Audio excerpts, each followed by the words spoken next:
Hello. Um, I'm back. I am live now. And Louis back. Oh, he's not on camera. Here he is.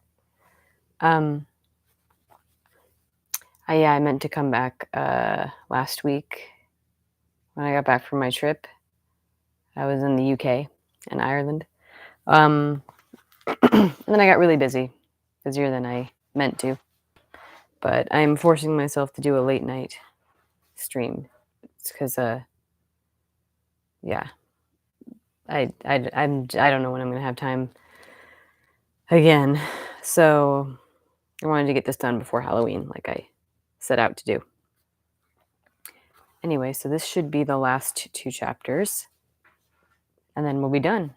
So I'm going to go ahead and get into it and see if I can remember anything that happened previously. I'll do my best. Chapter 9, Dr. Lanyon's Narrative.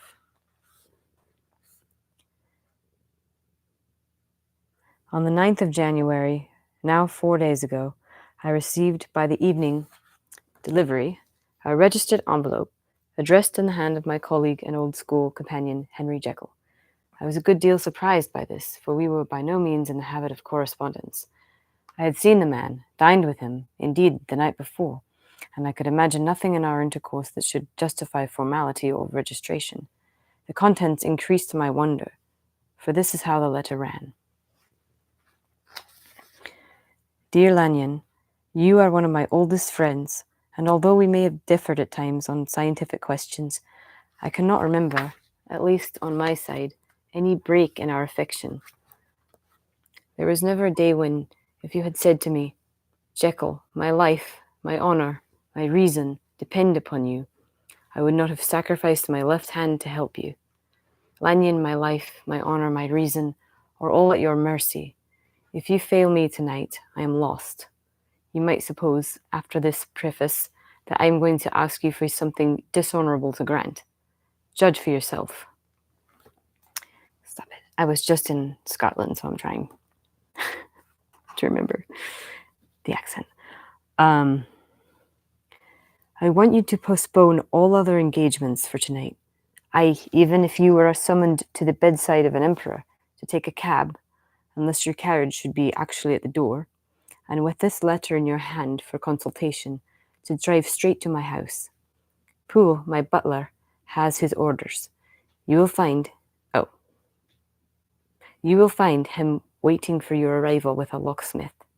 The door of my cabinet is then to be forced, and you are to go in alone, to open the glazed press, letter E, on the left hand, breaking the lock if it be shut, and to draw out, with all its contents as they stand, the fourth drawer from the top, or, which is the same thing, the third from the top, or, which is the same thing, the third from the bottom. In my extreme distress of wind, I have morbid fear of misdirecting you, but even if I am in error, you may know the right drawer by its contents. Some powders, a file, and paper book. This drawer I beg of you to carry back with you to Cavendish Square, exactly as it stands. That is the first part of the service. Now for the second. You should be back, if you set out at once, on the receipt of this, long before midnight. But I will leave you that amount of margin, not only in the fear of one of those obstacles that can neither be prevented nor foreseen, but because an hour when your servants are in bed is to be preferred for what will then remain to do. At midnight, then, I have to ask you to be alone in your consulting room, to admit with your own hand into the house a man who will present himself in my name, and to place in his hands the drawer that you will have brought with you from my cabinet.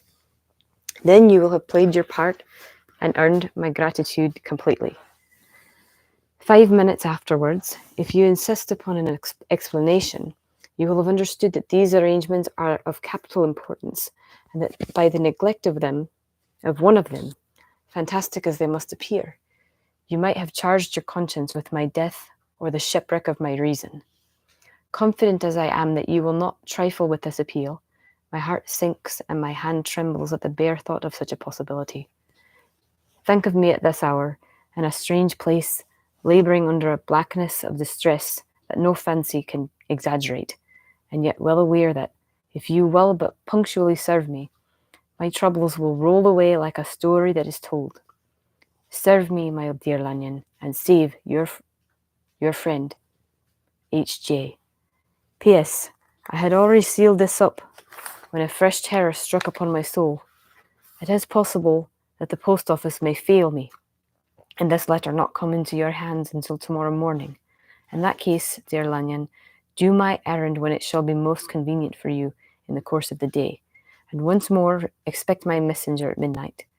It may then already be too late, and if that night passes without event, you will know that you have seen the last of Henry Jekyll.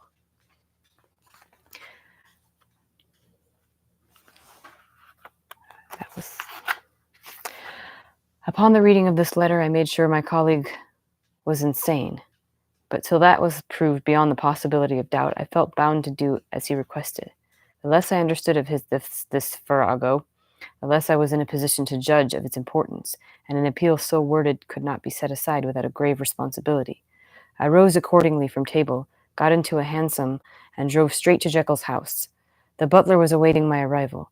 He had received by the same post as mine a registered letter of instruction, and had sent at once for a locksmith and a carpenter. The tradesmen came while we were yet speaking, and we moved in a body to old Dr. Denman's surgical theatre, from which, as you are doubtless aware, Jekyll's private cabinet is most conveniently entered. The door was very strong, the lock excellent. The carpenter avowed he would have great trouble and have to do much damage if force were to be used, and the locksmith was near despair. But this last was a handy fellow, and after 2 hours' work, the door stood open. The press marked E was unlocked, and I took out the drawer, had it filled up with straw and tied in a sheet, and returned with it to Cavendish Square. Here I proceeded to examine its contents. The powders were neatly enough made up, but not with the nicety of the dispensing chemist, so that it was plain they were of Jekyll's private manufacture. And when I opened one of the wrappers, I found what seemed to me a simple crystalline salt of a white color. The phial, to which I next turned my attention, might have been about half full of a blood-red liquor, which was highly pungent to the sense of smell, and seemed to me to contain phosphorus and some volatile ether. At the other ingredients I could make no guess. The book was an ordinary version book and contained little but a series of dates. These covered a period of many years, but I observed that the entries ceased nearly a year ago, and quite abruptly. Here and there a brief remark was appended to a date, usually no more than a single word, double, occurring perhaps 6 times in a total of several hundred entries, and once very early in the list and followed by several marks of exclamation, "Total failure!" All this, though it whetted my curiosity, told me little that was definite. Here were a phial of some tincture, a paper of some salt, and the record of a series of experiments that had led, like too many of Jekyll's investigations, to no end of practical usefulness. How could the presence of these articles in my house affect either the honor, the sanity, or the life of my flighty colleague? If his messenger could go to one place, why could he not go to another? And even granting some impediment, why was this gentleman to be received by me in secret? The more I reflected, the more convinced I grew that I was dealing with a case of cerebral disease. And though I dismissed my servants to bed, I loaded an old revolver that I might be found in some posture of self-defense. 12 o'clock had scarce rung out over London ere the knocker sounded very gently on the door. I went myself at the summons and found a small man crouching against the pillars of the portico. "Are you come from Dr. Jekyll?" I asked. I know this is weird because it's in first person, but he's supposed to be English, but it's so much. Anyway, he told me yes by a constrained gesture, and when I had bidden him enter, he did not obey me without a searching backward glance into the darkness of the square. There was a policeman not far off, advancing with his bull's eye open, and at the sight, I thought my visitor started and made a greater haste. These particulars struck me, I confess, disagreeably, and as I followed him into the bright light of the consulting room, I kept my hand ready on my weapon. Here, at last, I had a chance of clearly seeing him. I had never set eyes on him before, so much was certain. He was small, as I have said. I was struck besides with the shocking expression of his face, with his remarkable combination of great muscular activity and great apparent debility of constitution, and last but not least, with the odd subjective disturbance caused by his neighborhood. This bore some resemblance to incipient rigor, and was accompanied by a marked sinking of the pulse, and at the time I set it down to some idiosyncratic personal distaste, and merely wondered at the acuteness of the symptoms, but I have since had reason to believe the cause to lie much deeper in the nature of man, and to turn on some nobler hinge than the principle of hatred. This person, who had thus, from the first moment of his entrance, struck in me what I can only describe as a disgustful curiosity, was dressed in a fashion that would have made an ordinary person laughable. His clothes, that is to say, although they were of rich and sober fabric, were enormously too large for him in every measurement. The trousers hanging on his legs had rolled up to keep them from the ground. The trousers hanging on his legs and rolled up to keep them from the ground, the waist of the coat below his haunches, and the collar sprawling wide upon his shoulders. Strange to relate, this ludicrous accoutrement was far from moving me to laughter. Rather, as there was something abnormal and misbegotten in the very essence of the creature that now faced me, something seizing, surprising, and revolting, this fresh disparity seemed but to fit in with and to reinforce it, so that to my interest in the man's nature and character, there was added a curiosity as to his origin, his life, his fortune, and status in the world. These observations, though they have taken so great a space to be set down in, were yet the work of a few seconds. My visitor was, indeed, on fire with sombre excitement. "Have you got it?" he cried. "Have you got it?" And so lively was his impatience that he even laid his hand upon my arm and sought to shake me. I put him back, conscious at his touch of a certain icy pang along my blood. "Come, sir," said I. "You forget that I have not yet the pleasure of your acquaintance. Be seated, if you please." And I showed him an example, and sat down myself in my customary seat, and with as fair an imitation of my ordinary manner to a patient, as the lateness of the hour, the nature of my preoccupations, and the horror I had of my visitor, would suffer me to muster. "I beg your pardon, Mr. Lanyon," he replied civilly enough. "What you say is very well founded, and my impatience has shown its heels to my politeness. I come here at the instance of your colleague, Dr. Henry Jekyll, on a piece of business of some moment, and I understood—" He paused and put his hand to his throat, and I could see, in spite of his collected manner, that he was wrestling against the approaches of the hysteria. "I understood a drawer," but here I took pity on my visitor's suspense, and some perhaps on my own growing curiosity. Louis purring, and he's not on camera. Sorry. He's too low. I'll make sure he's on camera next time. Oh God, where was I? Here I took pity on my visitor's suspense, and some perhaps on my own growing curiosity. "There it is, sir," said I, pointing to the drawer, where it lay on the floor behind a table and still covered with a sheet. He sprang to it, and then paused, and laid his hand upon his heart. I could hear his teeth grate with the convulsive action of his jaws, and his face was so ghastly to see that I grew alarmed, both for his life and reason. "Compose yourself," said I. He turned a dreadful smile to me, and as if with the decision of despair, plucked away the sheet. At sight of the contents, he uttered one loud sob of such an immense relief that I sat petrified, and the next moment, in a voice that was already fairly well under control, "Have you a graduated glass?" he asked. I rose from my place with something of an effort and gave him what he asked. He thanked me with a smiling nod, measured out a few minims of the red tincture, and added one of the powders. The mixture, which was at first a reddish hue, began, in proportion as the crystals melted, to brighten in color, to effervesce audibly, and to throw off small fumes of vapor. Suddenly, and at the same moment, the ebullition ceased, and the compound changed to a dark purple, which faded again more slowly to a watery green. My visitor, who had watched these metamorphoses with a keen eye, smiled, set down the glass upon the table, and then turned and looked upon me with an air of scrutiny. "And now," said he, "to settle what remains. Will you be wise? Will you be guided? Will you suffer me to take this glass in my hand and go forth from your house without further parley? Or has the greed of curiosity too much command of you? Think before you answer, for it shall be done as you decide. As you decide, you shall be left as you were before, and neither richer nor wiser, unless the sense of service rendered to a man in mortal distress may be counted as a kind of riches of the soul. Or, if you shall so prefer to choose, a new province of knowledge and new avenues to fame and power shall be laid open to you here, in this room, upon the instant, and your sight shall be blasted by a prodigy to stagger the unbelief of Satan. Sir, said I, affecting a coolness that I was far from truly possessing, you speak enigmas, and you will perhaps not wonder that I hear you with no very strong impression of belief, but I have gone too far in the way of inexplicable services to pause before I see the end. It is well, replied my visitor. Lanyon, you remember your vows. What follows is under the seal of your profession. And now, you who have so long been bound to the most narrow and material views,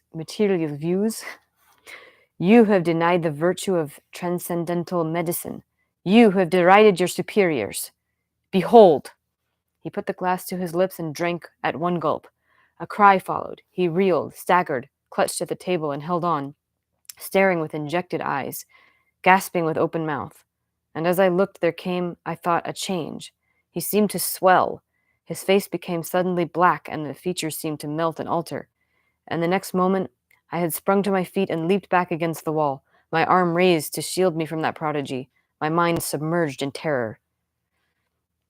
"Oh, God!" I screamed, and "Oh, God!" again and again, for there before my eyes, pale and shaken, and half fainting, and groping before him with his hands, like a man restored from death, there stood Henry Jekyll.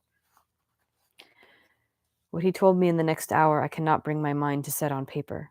I saw what I saw, I heard what I heard, and my soul sickened at it. And yet now, when that sight has faded from my eyes, I ask myself if I believe it, and I cannot answer. My life is shaken into its roots. Sleep has left me. The deadliest terror sits by me at all hours of the day and night. I feel that my days are numbered, and that I must die. And yet I shall die incredulous. As for the moral turpitude that man unveiled to me, even with tears of penitence, I cannot, even in memory, dwell on it without a start of horror. I will say but one thing, Utterson, and that, if you can bring your mind to credit it, will be more than enough. The creature who crept into my house that night was, on Jekyll's own confession, known by the name of Hyde and hunted for in every corner of the land as the murderer of Carew. Hasty Lanyon. Bet you didn't see that twist coming, huh? That was chapter 9. I did not bring my water with me, and that was a mistake. Oh well. Chapter 10. Henry Jekyll's full statement of the case. All right. This is all him, I think. This is all just him. Wow. Okay. I was born the year 18... It's that dash thing again. To a large fortune, endowed besides with excellent parts, inclined by nature to industry, fond of the respect of the wise and good among my fellow men, and thus, as might have been supposed, with every guarantee of an honourable and distinguished future. And indeed the worst of my faults was a certain impatient gaiety of disposition, such as made the happiness of many, but such as I found it hard to reconcile with my imperious desire to carry my head high, and wear a more than commonly grave countenance before the public.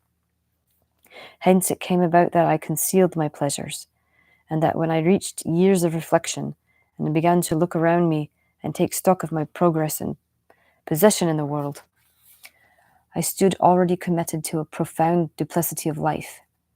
Many a man would have even blazoned such irregularities as I was guilty of, but from the high views that I had set before me, I regarded and hid them with an almost morbid sense of shame. It was thus rather the exacting nature of my aspirations than any particular degradation in my faults that made me what I was, and with even a deeper trench than in the majority of men, severed me in those provinces of good and ill which divide and compound man's dual nature. In this case, I was driven to reflect deeply and inveterately on that hard law of life, which lies at the root of religion and is one of the most plentiful springs of distress. Though so profound a double dealer, I was in no sense a hypocrite. Both sides of me were dead earnest. I was no more myself when I laid aside restraint and plunged in shame than when I laboured, in the eye of day, at the furtherance of knowledge or the relief of sorrow and suffering. And it chanced that the direction of my scientific studies, which led wholly toward the mystic and the transcendental, reacted and shed a strong light on this consciousness of the perennial war among my members. With every day, and from both sides of my intelligence, the moral and the intellectual, I thus drew steadily nearer to that truth, by whose partial discovery I had been doomed to such a dreadful shipwreck. That man is not truly one, but truly two. I say two, because the state of my own knowledge does not pass beyond that point. Others will follow, others will outstrip me on the same lines, and I hazard the guess that man will be ultimately known for a mere polity of multifarious, incongruous, and independent denizens. For I, for my part, from the nature of my life, advanced infallibly in one direction, and one direction only. It was on the moral side, and in my own person, that I learned to recognize the thorough and primitive duality of man. I saw that of the two natures that contended in the field of my consciousness, even if I could rightly be said to be either, it was only because I was radically both, and from an early date, even before the course of my scientific discoveries had begun to suggest the most naked possibility of such a miracle, I had learned to dwell with pleasure, as a beloved daydream, on the thought of the separation of these elements. If each, I told myself, could but be housed in separate identities, life would be relieved of all that was unbearable. The unjust delivered from the aspirations might go his way, and remorse of his more upright twin. And the just could walk steadfastly and securely on his upward path, doing the good things in which he found his pleasure, and no longer exposed to disgrace and penitence by the hands of this extraneous evil. It was the curse of mankind that these incongruous faggots were thus bound together, that in the agonized womb of consciousness, these polar twins should be continuously struggling. How, then, were they dissociated? I was so far in my reflections when, as I have said, a side light began to shine upon the subject from the laboratory table. I began to perceive more deeply than it has ever yet been stated the trembling immateriality, the mist-like transience of this seemingly so solid body in which we walk attired. Certain agents I found to have the power to shake and to pluck back that fleshly vestment, even as a wind might toss the curtains of a pavilion, for two good reasons. I will not enter deeply into the specific scientific branch of my confession.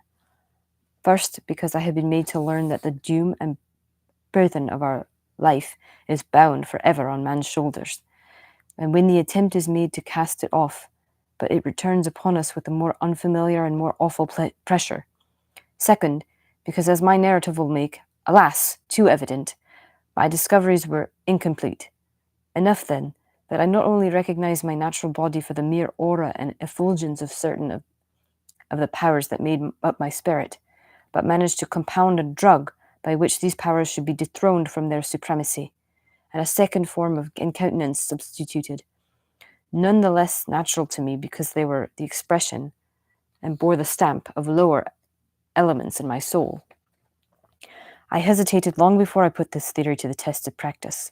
I knew well that I risked death, for any drug that so potently controlled and shook the very fortress of identity might by the least scruple of an overdose, or at the least inopportunity in the moment of exhibition, utterly blot out that immaterial tabernacle which I looked to it to change.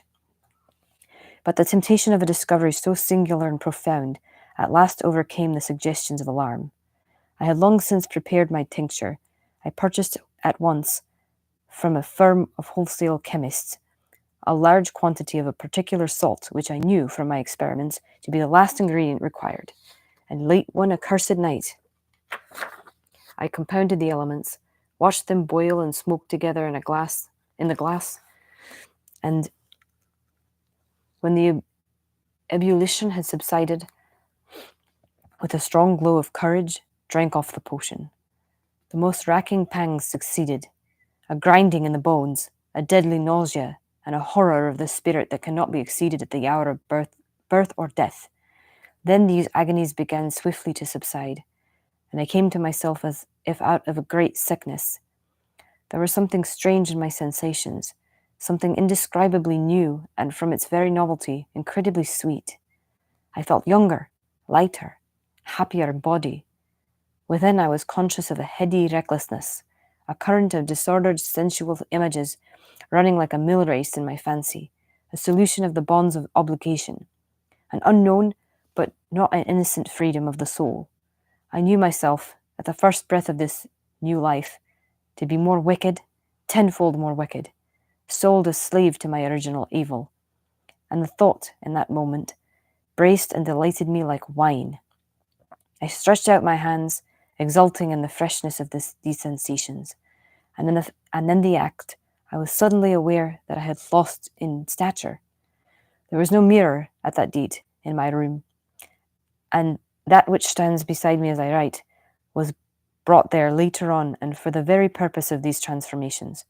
The night, however, was far gone into the morning. The morning, black as it was nearly ripe for the conception of the day. The inmates of my house were locked in the most rigorous hours of slumber, and I determined, flushed as I was with hope and triumph, to venture in my new shape as far as to my bedroom. I crossed the yard, wherein the constellations looked down upon me. I could have thought, with wonder, the first creature of that sort that their unsleeping vigilance had yet disclosed to them.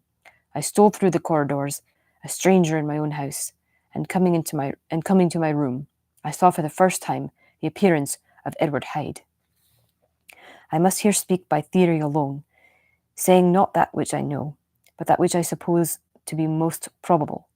The evil side of my nature, to which I had now transferred the stamping efficacy, was less robust and less developed than the good which I had just deposed.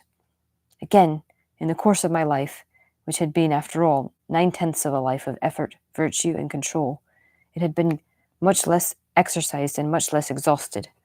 And hence, as I think it came about that Edward Hyde was so much smaller, lighter, slighter, and younger than Henry Jekyll, even as good shone upon the countenance of the one, evil was written broadly and plainly on the face of the other. Evil besides, which I must still believe to be the lethal side of man, had left on that body an imprint of the deformity and decay, and yet when I looked upon that ugly idol in the glass, I was conscious of no repugnance, rather a leap of welcome. This too was myself. It seemed natural and human. In my eyes it bore a livelier image of the spirit, and it seemed more express and single than the imperfect and divided countenance I had been hitherto accustomed to call mine. And in so far I was doubtless right. I have observed that when I wore the semblance of Edward Hyde, none could come near to me at first without a visible misgiving of the flesh. This, as I take it, was because all human beings, as we meet them, are commingled out of good and evil, and Edward Hyde, alone in the ranks of mankind, was pure evil. I lingered but a moment at the mirror. The second and conclusive experiment had yet to be attempted. It yet remained to be seen if I had lost my identity beyond redemption and must flee from a house that was no longer mine, and hurrying back to my cabinet, I once more prepared and drank the cup, once more suffered with the pangs of dissolution, and came to myself once more with the character, the stature, and the face of Henry Jekyll. That night I had come to the fatal crossroads. Had I approached my discovery in a more noble spirit, had I risked the experiment while under the empire of generous or pious aspirations, all must have been otherwise, and from these agonies of death and birth I had come forth an angel instead of a fiend. The drug had no discriminating action. It was neither diabolical nor divine. It but shook the doors of the prison house of my disposition. And like the captives of Philippi, that which stood within ran forth. At that time my virtue slumbered, my evil, kept awake by ambition, was alert and swift to seize the occasion, and the thing that was projected was Edward Hyde.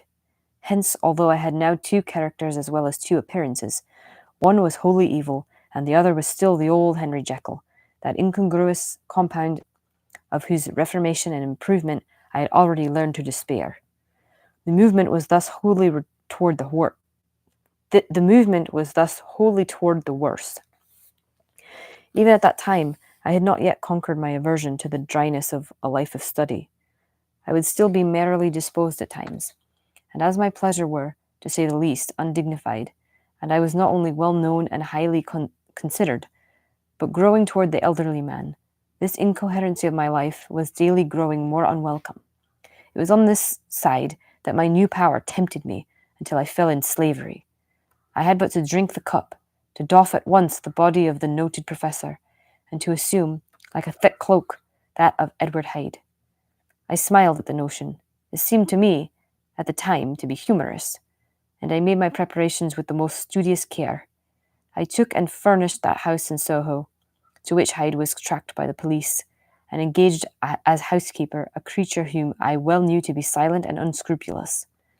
On the other side, I announced to my servants that a Mr. Hyde, whom I described, was to have full liberty and power about my house in the square, and to parry mishaps. I even called and made myself a familiar object in my second character. I next drew up that will to which you so much objectified, so that if anything befell me in the person of Dr. Jekyll, I could enter on that of Edward Hyde without pecuniary loss. And thus fortified, as I supposed, on every side, I began to profit by the strange immunities of my position. Men had before hired bravos to transact their crimes, while their own person and reputation sat under shelter. I was the first that ever did so for his pleasure. I was the first that could thus plod in the public eye with a load of genial respectability, and in a moment, like a schoolboy, strip off these lendings and spring headlong into the sea of liberty. But for me, in my impenetrable mantle, the safety was complete. Think of it. I do not even exist. Let me but escape into my laboratory door. Give me but a second or two to mix and swallow the draught that I had always standing ready. And whatever he had done, Edward Hyde would pass away like the stain of breath upon a mirror. And there in his stead, quietly at home, trimming the midnight lamp in his study, a man who could afford to laugh at suspicion, would be Henry Jekyll. The pleasures with which I made haste to seek in my disguise were, as I have said, undignified. I would scarce use a harder term, but in the hands of Edward Hyde they soon begun to turn toward the monstrous. When I would come back from these excursions, I was often plunged into a kind of wonder at my vicarious depravity. This familiar that I called out of my own soul, and sent forth alone to do his good pleasure, was a being inherently malign and villainous. His every act and thought centered on self, drinking pleasure with bestial avidity from any degree of torture to another, relentless like a man of stone. Henry Jekyll stood at times aghast before the acts of Edward Hyde, but the situation was apart from ordinary laws, and insidiously relaxed the grasp of conscience. It was Hyde, after all, and Hyde alone, that was guilty. Jekyll was no worse. He woke again to his good qualities seemingly unimpaired. He would even make haste, where it was possible, to undo the evil done by Hyde, and thus his conscience slumbered. Into the details of the infamy at which I thus connived, for even now I can scarce grant that I committed it, I have no design of entering. I mean but to point out the warnings and the successive steps in which my chastisement approached. I met with one accident which, as it brought on no consequence, I shall no more than mention. An act of cruelty to a child aroused against me the anger of a passer-by, whom I recognized the other day in the person of your kinsman. The doctor and the child's family joined him. There were moments when I feared for my life, and at last, in order to pacify their too just resentment, Edward Hyde had to bring them to the door and pay them in a cheque drawn in the name of Henry Jekyll. But this danger was easily eliminated from the future by opening an account at another bank and the name of Edward Hyde himself, and when, by sloping my own hand backward, I had supplied my double with a signature, I thought I sat beyond the reach of fate. Some 2 months before the murder of Sir Danvers, I had been out for one of my adventures, had returned at a late hour, and woke the next day in bed with somewhat odd sensations. It was in vain I looked about me. In vain I saw the decent furniture and tall proportions of my room in the square. In vain that I recognized the pattern of the bed curtains and the design of the mahogany frame. Something still kept insisting that I was not where I was, that I had not wakened where I seemed to be, but in the little room in Soho where I was accustomed to sleep in the body of Edward Hyde. I smiled to myself, and in my psychological way began lazily to inquire into the elements of this illusion, occasionally, even as I did so, dropping back into a comfortable morning doze. I was still so engaged when, in one of my more wakeful moments, my eyes fell upon my hand. Now the hand of Henry Jekyll, as you have often remarked, was professional in shape and size. It was large, firm, white, and comely. But the hand which I now saw clearly enough in the yellow light of a mid-London morning, lying half shut on the bedclothes, was lean, corded, knuckly, of a dusky pallor, and thickly shaded with a smart growth of hair. It was the hand of Edward Hyde. I must have stared upon it for near half a minute, sunk as I was in the mere stupidity of wonder, before terror woke me up in my breast as sudden and startling as the crash of cymbals, and bounding from my bed, I rushed to the mirror. At the sight that met my eyes, my blood was changed into something exquisitely thin and icy. Yes, I had gone to bed, Henry Jekyll. I had awakened Edward Hyde. How was this to be explained? I asked myself. And then, with another bound of terror, how was it to be remedied? It was well on in the morning. The servants were up. All my drugs were in the cabinet. A long journey down 2 pairs of stairs, through the back passage, across the open court, and through the anatomical theatre, from where I was then standing horror-struck. It might indeed be possible to cover my face, but of what use was that when I was unable to conceal the alteration of my stature? And then, with an overpowering sweetness of relief, it came back upon my mind that the servants were already used to the coming and going of my second self. I had soon dressed, as well as I was able, in clothes of my own size, had soon passed through the house, where Bradshaw stared and drew back at seeing Mr. Hyde at such an hour and in such a strange array. And 10 minutes later, Dr. Jekyll had returned to his own shape and was sitting down, with a darkened brow, to make a feint of breakfasting. Small indeed was my appetite. This inexplicable incident, this reversal of my previous experience, seemed, like the Babylonian finger on the wall, to be spelling out the letters of my judgment, and I began to reflect more seriously than ever before on the issues and possibilities of my double existence. That part of me which I had the power of projecting had lately been much exercised and nourished. It had seemed to me of late as though the body of Edward Hyde had grown in stature, as though, when I were that form, I were conscious of a more generous tide of blood. And I began to spy a danger that, if this were much prolonged, the balance of my nature might be permanently overthrown, the power of voluntary change be forfeited, and the character of Edward Hyde become irrevocably mine. The power of the drug had not been always equally displayed. Once, very early in my career, it had totally failed me. Since then I had been obliged on more than one occasion to double, and once, with infinite risk of death, to treble the amount. And these rare uncertainties had cast hitherto the sole shadow on my contentment. Now, however, and in the light of that morning's accident, I was led to remark that whereas, in the beginning, the difficulty had been to throw off the body of Jekyll, it had of late gradually but decidedly transferred itself to the other side. All things therefore seemed to point to this, that I was slowly losing hold of my original and better self, and becoming slowly incorporated with my second and worse. Between these two, I now felt I had to choose. My two natures had memory in common, but all other faculties were most unequally shared between them. Jekyll, who was composite, now with the most sensitive apprehensions, now with a greedy gusto, projected and shared in the pleasures and adventures of Hyde. But Hyde was indifferent to Jekyll, or but remembered him as the mountain bandit remembers the cavern in which he conceals himself from pursuit. Jekyll had more than a father's interest. Hyde had more than a son's indifference.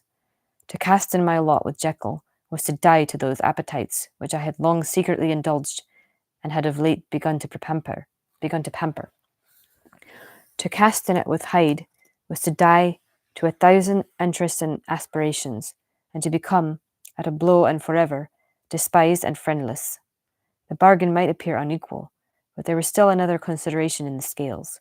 For while Jekyll would suffer smartingly in the fires of abstinence, Hyde would not even be conscious of all that he had lost. Strange as my circumstances were, the terms of this debate are as old and commonplace as man. Much the same inducements and alarms cast the die for any tempted and trembling sinner, and it fell out with me, as it falls with so vast a majority of my fellows, that I chose the better part and was found wanting in the strength to keep to it.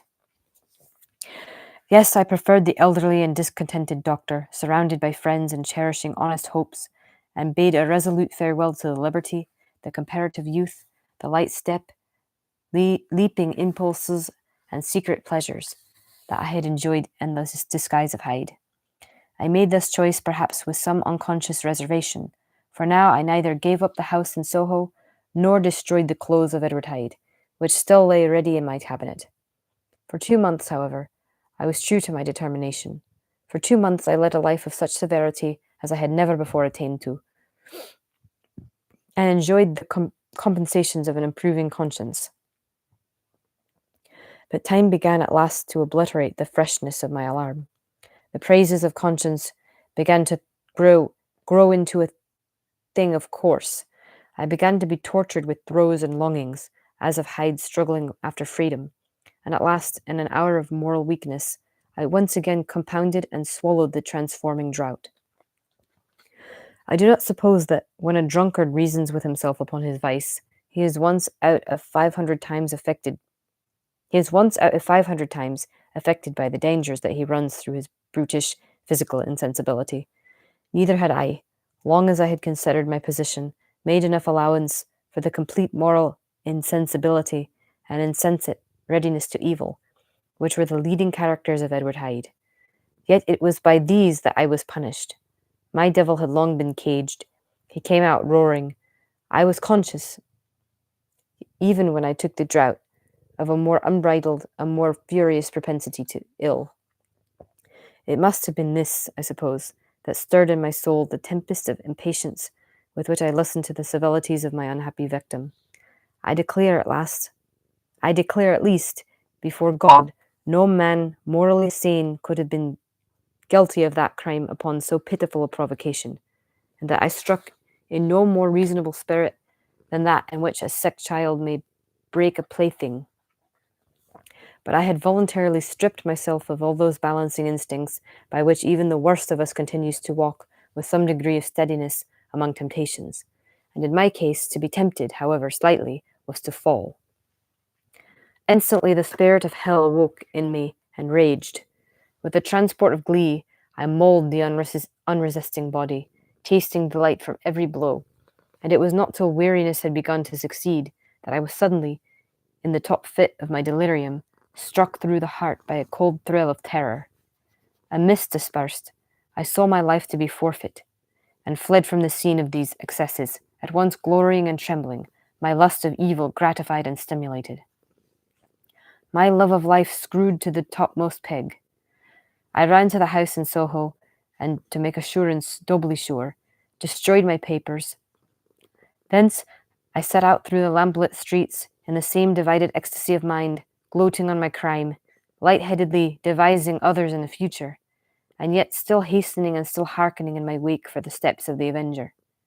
Hyde had a song upon his lips as he compounded the draught, and as he drank it, pledged the dead man. The pangs of transformation had not done tearing him before Henry Jekyll, with streaming tears of gratitude and remorse, had fallen upon his knees and lifted his clasped hands to God. The veil of self-indulgence was rent from head to foot. I saw my life as a whole. I followed it up from the days of childhood, when I had walked with my father's hand, and through the self-denying toils of my professional life, to arrive again and again, with the same sense of unreality, at the damned horrors of the evening. I could have screamed aloud. I sought with tears and prayers to smother down the crowd of hideous images and sounds with which my memory swarmed against me. And still, between the petitions, the ugly face of my iniquity stared into my soul. As the acuteness of this remorse began to die away, it was succeeded by a sense of joy. The problem of my conduct was solved. Hyde was thenceforth impossible, whether I would or not. I was now confined to the better part of my existence, and oh, how I rejoiced to think it! With what willing humility I embraced anew the restrictions of natural life. With what sincere renunciation I locked the door by which I had so often gone and come, and ground the key under my heel. The next day came the news that the murder had been overlooked, and the guilt of Hyde was patent to the world, and that the victim was a man high in public estimation. It was not only a crime; it had been a tragic folly. I think I was glad to know it. I think I was glad to have my better impulses thus buttressed and guarded by the terrors of the scaffold. Jekyll was now my city of refuge, let Hyde peep out an instant, and the hands of all men would be raised to take and slay him. I resolved in my future conduct to redeem the past, and I can say with honesty that my resolve was fruitful of some good. You know yourself how earnestly in the last months of last year I labored to relieve suffering. You know that much was done for others, and that the days passed quietly, almost happily for myself. Nor can I truly say that I wearied of this beneficent and innocent life. I think instead that I daily enjoyed it more completely, but I was still cursed with my duality of purpose, and as the first edge of my penitence wore off, the lower side of me, so long indulged, so recently chained down, began to growl for license. Not that I dreamed of resuscitating Hyde; the bare idea of that would startle me to frenzy. No, it was in my own person that I was once more tempted to trifle with my conscience, and it was that an ordinary secret sinner that I at last fell before the assaults of temptation. This is really long, and I'm tired, and the accent's hard to do. Sorry. There comes an end to all things. The most capacious measure is filled at last, and this brief condescension to evil finally destroyed the balance of my soul. And yet I was not alarmed.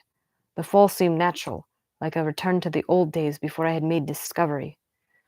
It was a fine, clear January day, wet underfoot where the frost had melted, but cloudless overhead, and the Regent's Park was full of winter chirpings and sweet with spring odors. I sat in the sun on a bench, the animal within me licking the chops of memory, the spiritual side a little drowsed, promising subsequent penitence, but not yet moved to begin. After all, I reflected, I was like my neighbours. And then I smiled, comparing myself with other men, comparing my active goodwill with the lazy cruelty of their neglect. And at the very moment of that vain, glorious thought, a qualm came over me, a horrid nausea and the most deadly shuddering. These passed away and left me faint, and then, as in its turn the faintness subsided, I began to be aware of a change in the temper of my thoughts, a greater boldness, a contempt of danger, a solution of the bonds of obligation. I looked down. My clothes hung formlessly on my shrunken limbs. The hand that lay on my knee was corded and hairy. I was once more Edward Hyde. A moment before I had been safe of all men's respect, wealthy, beloved. The cloth laying for me in the dining room at home, and now I was in the common quarry of mankind, hunted, houseless, a known murderer, thrall to the gallows. My reason wavered, but it did not fail me utterly. I have more than once observed that, in my second character, my faculties seemed sharpened to a point, and my spirits more tensely elastic. Thus it came about that, where Jekyll perhaps might have succumbed, Hyde rose to the importance of the moment. My drugs were in one of the presses of my cabinet. How was I to reach them? That was the problem that, crushing my temples in my hands, I set myself to solve. The laboratory door I had closed. If I sought to enter by the house, my own servants would consign me to the gallows. I saw I must employ another hand, and thought of Lanyon. How was he to be reached? How persuaded? Supposing that I escaped capture in the streets, how was I to make my way into his presence? And how should I, an unknown and displeasing visitor, prevail on the famous physician to rifle the study of his colleague, Dr. Jekyll? Then I remembered that of my original character, one part remained to me. I could write my own hand, and once I had conceived that kindling spark, the way that I must follow became lighted up from end to end.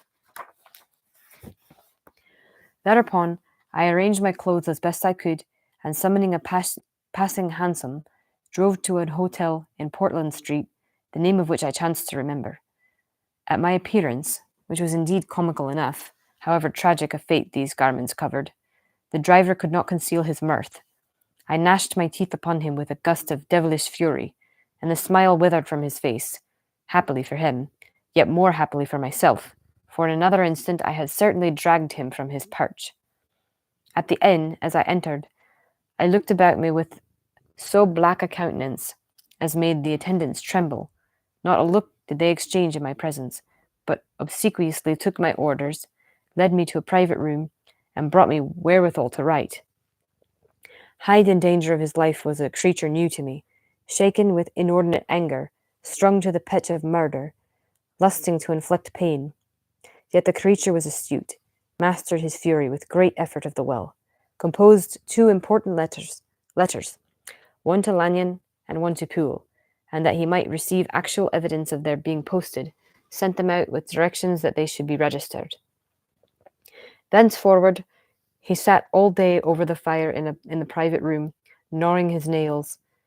There he dined, sitting alone with his fears, the waiter visibly quailing before his eye. And thence, when the night was fully come, he set forth in the corner of a closed cab, and was driven to and fro about the streets of the city.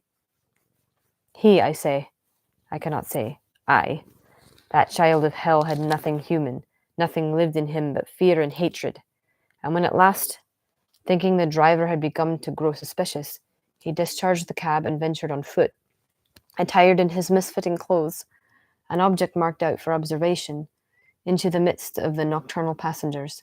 These 2 base passions raged within him like a tempest. He walked fast, hunted by his fears, chattering to himself, skulking through the less frequented thoroughfares, counting the minutes that still divided him from midnight. Once a woman spoke to him, offering, I think, a box of lights. He smote her in the face, and she fled.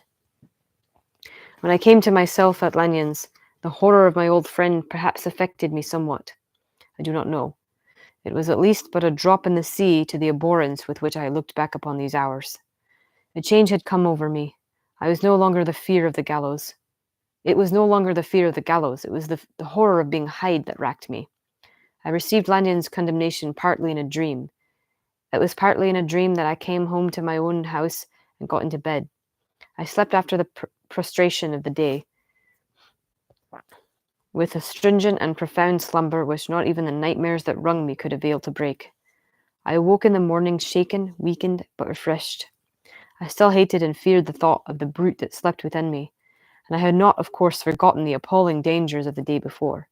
But I was once more at home, in my own house and close to my drugs, and gratitude for my escape shone so strong in my soul that it almost rivaled the brightness of hope. I was stepping leisurely across the court after breakfast, drinking the chill of the air with pleasure, when I was seized again with those indescribable sensations that heralded the change, and I had but the time to gain the shelter of my cabinet before I was once again raging and freezing with the passions of Hyde. It took on this occasion a double dose to recall me to myself, and alas, 6 hours after, as I sat looking sadly in the fire, the pangs returned, and the drug had to be re-administered. In short, from that day forth, it seemed only by a great effort as of gymnastics, and only under a great immediate stimulation of the drug, that I was able to wear the countenance of Jekyll. At all hours of the day and night, I would be taken with the premonitory shudder. Above all, if I slept, or even doze for a moment in my chair. It was always as Hyde that I awakened. Under the strain of this continually impending doom, and by the sleeplessness to which I had now condemned myself, even beyond what I had thought possible to man, I became, in my own person, a creature eaten up and emptied by fever, languidly weak both in body and mind, and solely occupied by one thought, the horror of my other self. But when I slept, or when the virtue of the medicine wore off, I would leap almost without transition, for the pangs of transformation grew daily less marked, into the possession of a fancy brimming with images of terror, a soul boiling with causeless hatreds, and a body that seemed not strong enough to contain the raging energies of life. The powers of Hyde seemed to have grown with the sickliness of Jekyll, and certainly the hate that now divided them was equal on each side. With Jekyll, it was a thing of vital instinct. He had now seen the full deformity of that creature that shared with him some of the phenomena of consciousness, and was co-heir with him to death. And beyond these links of community, which in themselves made the most poignant part of his distress, he thought of Hyde, for all his energy of life, as of something not only hellish but inorganic. This was the shocking thing, that the slime of the pit seemed to utter cries and voices, that the amorphous dust gesticulated and sinned, and what was dead and had no shape should usurp the offices of life. And this again, that insurgent horror was knit to him closer than a wife, closer than an eye, lay caged in his flesh, where he heard it mutter and felt it struggle to be born, and at every hour of weakness, and in the confidence of slumber, prevailed against him and disposed him out of life. The hatred of Hyde for Jekyll, was of a different order. His terror of the gallows drove him continually to commit temporary suicide and return to his subordinate station of a part instead of a person. But he loathed the necessity. He loathed the despondency into which Jekyll was now fallen, and he resented the dislike with which he was himself regarded. Hence the ape-like tricks that he would play me, scrawling in my own hand blasphemies on the pages of my books, burning the letters and destroying the portrait of my father, and indeed, had it not been for his fear of death, he would long ago have ruined himself in order to involve me in the ruin. But his love of life is wonderful. I go further. I, who sicken and freeze at the mere thought of him, when I recall the objection and passion of this attachment, and when I know how he fears my power to cut him off by suicide, I find it in my heart to pity him. It is useless, and the time awfully fails me, to prolong this description. No one has ever suffered such torments, let that suffice, and yet even to these, habit brought, no, not alleviation, but a certain callousness of soul, a certain acquiescence of despair, and my punishment might have gone on for years, but for the last calamity which has now fallen, and which has finally severed me from my own face and nature, my provision of the salt, which had never been renewed since the date of the first experiment, began to run low. I sent out for a fresh supply, and mixed the draught. The ebullition followed, and the first change of colour, not the second. I drank it, and it was without efficiency.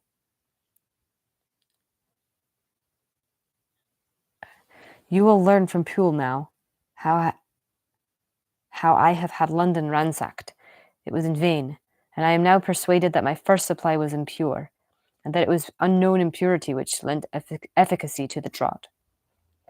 About a week has passed, and I am now finishing this statement under the influence of the last of the old powders. This, then, is the last time, short of a miracle, that Henry Jekyll can think his own thoughts or see his own face, now how sadly altered, in the glass.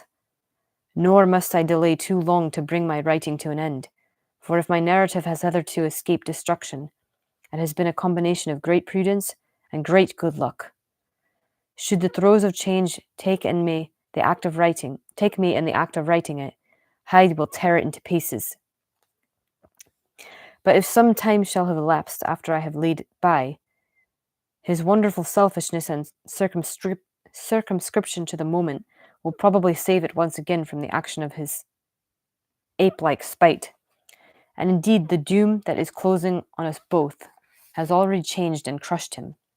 Half an hour from now, when I shall again and forever re-endue that hated personality. I know how I shall sit, shuddering and weeping in my chair, or continue, with the most strained and fear-struck ecstasy of listening, to pace up and down this room, my last earthly refuge, and give ear to every sound of menace. Will Hyde die upon the scaffold, or will he find courage to release himself at the last moment? God knows. I am careless. This is my true hour of death, and what is to follow concerns another than myself. Here, then, as I lay down the pen and proceed to seal up my confession, I bring the life of that unhappy Henry Jekyll to an end. All right, and that's the end of the book. That's Dr. Jekyll and Mr. Hyde. That was pretty creepy at the end. He's just gonna be Dr. Hyde forever, Mr. Hyde forever. That's a bummer. Well, I hope you enjoyed that. I